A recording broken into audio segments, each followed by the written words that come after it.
जय जोहार। स्वागत है अपन के न्यूज 36 छत्तीसगढ़ के आवाज में। खबर छत्तीसा में आगू बाढ़बो और बात करबो कोरबा जिला के। शासन कतिले स्कूल खोले के आदेश आए के बाद अब स्कूल मन में छात्र मन ले गुलजार होना शुरू हो गए। स्कूल खुले के पहली दिन स्कूल में गुरुजी मन कतिले छात्र मन के स्वागत करे गई। करतला ब्लॉक के ग्राम पंचायत सरक बुंदिया और कोरबा शहर के सरस्वती स्कूल और कोरबा के सबले पुराना स्कूल में प्रवेश उत्सव मनाए गई, जेमा मुख्य अतिथि के रूप में पूर्व गृह मंत्री ननकीराम कंवर और विशिष्ट अतिथि के रूप में सरपंच आराधना तंवर मौजूद रही। कार्यक्रम के दौरान अतिथि मन नव प्रवेशी छात्र छात्रा मन ला तिलक लगा के स्वागत करीन और गणवेश के वितरण करके छात्र छात्रा मन के उज्जवल भविष्य के कामना करीन।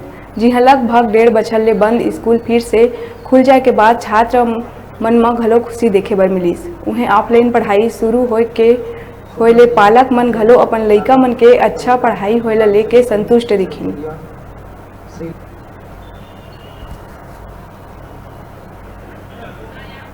आप सबको पुनः आपके साथ इस साल कोरोना काल के बाद शासन का आदेश के अनुसार से शाला प्रवेश का कार्यक्रम है और आप देखेंगे कि यहाँ बच्चों को शाला प्रवेश उत्सव के रूप में प्रवेश दिया गया है और सभी बच्चे आज क्योंकि बहुत दिनों के अंतराल में स्कूल खुला सबकी प्रसन्नता है स्कूल खुल रहा है। इसका मतलब है कि समझ लीजिए कोरोना में कुछ